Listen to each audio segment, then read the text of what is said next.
What's up, guys? Welcome to my YouTube channel. My name is Oluwasegun Kolawole. I discuss tech career, product management, leadership on this channel. By the way, if this is the first time of you coming into this page, welcome. Here I discuss tech career, product management, and leadership. And this could be of huge benefit for you if you subscribe because you'll be able to get updates on these three things I've mentioned, and I will be sharing content with you from time to time. So subscribe and click on the notification bell. What are we discussing today? And it's all about this important thing in product management or even in project management as a whole.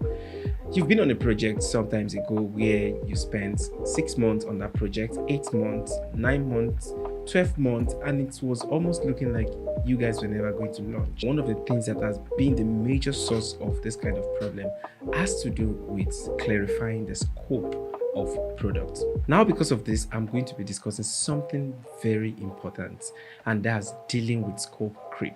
I called it scope creep because it looks like you've been boxed inside a particular cage whereby the scope of the project is no longer clear, and it looks like today you change this, tomorrow you change that, and you guys never get to launch. I understand that this kind of project can really be very, very frustrating. So let's get started with this. And I'm going to be showing you 5 things you need to do to be able to manage this kind of situation so that you'll be prepared for this kind of things. One of the characteristics is that you should be very proactive. You should be ahead of time. Number one, define the scope of the project you're working on clearly. When we talk about scope, we mean here are the things that we're going to be adding into this project. You could be boxed because stakeholders or whoever that you're working with, they could come in and tell you that, okay, we need you to add this, we need you to add that. And I know why most of these things happen. So number one is you need to have the scope of work document that shows all the things that you're putting in. And when you have to put in other things that are outside of this scope, it will be left at the discretion, or you might have had an agreement that when we have to add some requirements into this application, this is the implication, or these are the implications. These are the things that will happen. You might have to improve on the cost, or you have to increase the price, or we would have a compromise on time, which means we may not be able to ship at the right time. So which is going to align the stakeholders on what is obtainable, and expectations will be well managed. Number two, focus on understanding the solutions. I know why most of these things happen. Do not blame stakeholders when they come up with, okay, we want to build this product. At the very end, you feel like, I don't understand why they come in with new features. Seek to understand clearly what your client or even the organization is trying to do. Make sure all questions are answered. If you have a question that is unanswered on how a particular process needs to be implemented, all you have to do is to reach out and ensure that you get an answer before getting on the work. Because if something is not answered, you all might end up going back. And by going back, it's going to affect your delivery timeline. Or you can really get frustrated on such projects, which means you don't have the right answers for some questions on the app or on the software you're working on. It means you might have to do new things that might affect the things you have done already. Another thing is have source of truth. And when I say source of truth could be wireframes and also could be user flow diagrams. Now, I love to use flowcharts when I'm working. Number one, it helps me to know things that we are supposed to have implemented or questions, because when I'm designing flowcharts or flow diagrams, whichever one you call it, I'm trying to do end-to-end process, and in doing end-to-end process, it helps me to identify things that I am supposed to do or questions that I'm supposed to raise, like how is a user going to be able to do A or B or C. It will help you to know what a user is supposed to be able to do on an application, which means a lot of questions would have been answered. So you don't end up blaming your stakeholders that, why am I just hearing about this? It's very possible for people to forget things. So which means when stakeholders are coming to you regularly and they're changing things, sometimes you may have to check your side. Did you ask the right set of questions? Because there are actually things that you will discover that are a function of you working on that project already. Let's take for an instance, you have started working on that project and you eventually see that, oh, how will I implement this thing?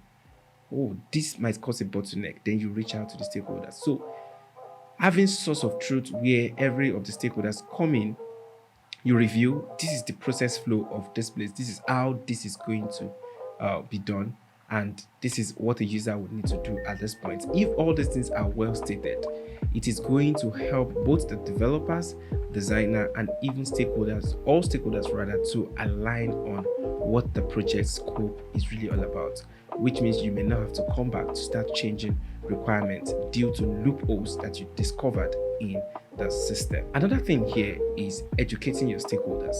Please note that you are the expert here as a product manager or even a project manager. You are the one that actually knows exactly how to implement this particular solution. So which means a stakeholders, or let me say a product owner, or anybody that is coming in, the owner of a product or a client or even the organization, may not really have full scope of the technology that actually drives this product, and they may not actually know that maybe you have to use some kind of API verification at some point, and you are the one that is the expert here, and you should be able to educate your stakeholders. Okay, we'll need this. Ensure to understand the project clearly so you can educate your stakeholders to be able to know how or what exactly to route in the project or what to do part time. Your stakeholders trust you to be the subject expert and also the authority figure in the space. Treat them well and educate them on what they need to know as far as the project is concerned. Now, the last thing I'm going to be mentioning is negotiate, compromise, and say no. If you are in a case whereby you have done all of this, or you noticed at the beginning of the project a stakeholder never wanted to engage in writing documentation, in aligning, or just wanted you to start, that might be a red flag for you from starting the project. You might want to say a no to this, which might actually end that project implementation or even project discussion. Be fine with this so you can save yourself some mental health. And also compromise. You should be able to do some compromise, because it's really like you can't have 100% of these things. This particular video is addressing how you can really minimize the occurrence of this kind of situation. It cannot but happen whereby new requirements will be discovered as you are working, but then if it is minimized to the barest minimum, it's going to help your project or your product to move very fast or ship it into the market at an early time. The last part is to negotiate. You need to be able to match the interest of your customer or your client or whosoever, or your organization, your stakeholder, in respect to the product. You know that this product needs to go out, and you know what the user or what the product owner or the client or whosoever, what they actually need as far as this project is concerned.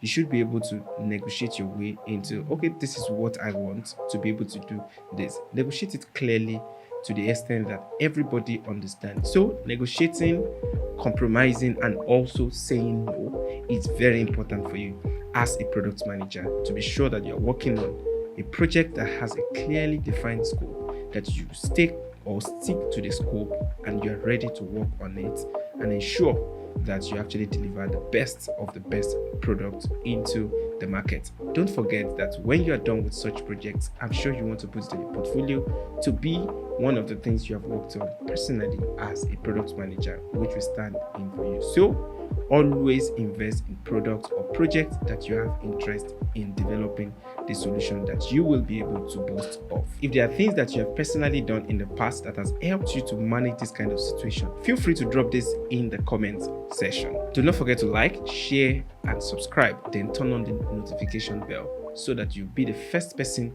to receive the next video that I release on this channel. Thank you. Bye.